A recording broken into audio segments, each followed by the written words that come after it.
Moving on. The next stage of the life cycle is service operation. In service operation, the new or changed IT services is fully operational. In this section, we'll look at the purpose, objectives, scope, value, and basic concepts of service operation. And we'll discuss its 5 processes and 4 functions. Let's get started.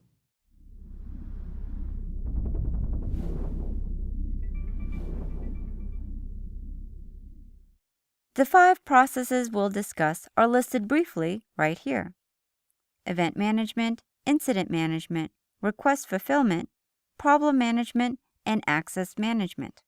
Let's take a look first at the purpose of the service operation stage, which is to perform the day-to-day activities required for delivering and managing services at the agreed levels to business users and customers.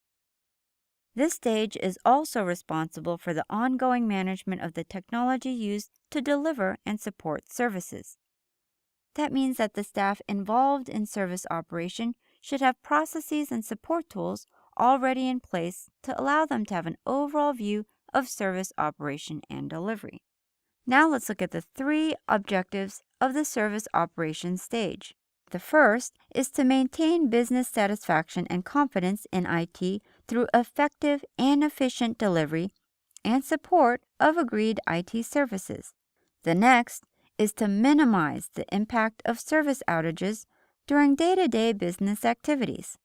And the last one is to ensure that access to agreed IT services is only provided to those authorized to receive those services. Moving right along, we're going to identify the scope and guidance provided in the service operation stage.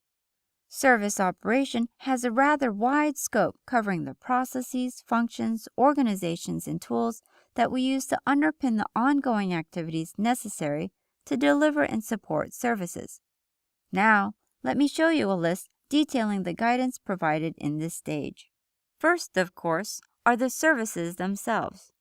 This includes activities that form a part of the service, whether that activity is performed by the service provider, an external supplier, the user, or even a customer of that service. After the services themselves, you have the service management processes, which includes the ongoing management and execution of the many service management processes performed in service operation. Third up is technology. A large part of ITIL service operation is concerned with the management of the infrastructure used to deliver services. And fourth, we have people, because it's people, of course, who actually drive the demand for the organization's services and products, and it is people who decide how this will be done. How does service operation provide value? And what is the importance of implementing and adopting standard and consistent approaches? I've got a list of those for you. Let's take a look. Service operation is important to reduce unplanned labor and costs for both the business and IT, reduce the duration and frequency of service outages, meet the goals and objectives of the organization's security policy, provide quick and effective access to standard services, and provide a basis for automated operations. Okay, now I want to talk a little bit about communication. We all know communication is important, but why? Good communication is imperative between IT teams and departments, among users and internal customers, and between the service operation teams and departments themselves, because issues can often be prevented or mitigated with communication.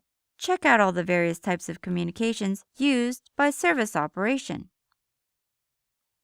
It's really useful to review ongoing communication types periodically, so that we can decide whether they're still required or need to be adjusted. There's no definitive medium for communication, nor is there a fixed location or frequency. It's more something that we have to monitor and tweak along the way.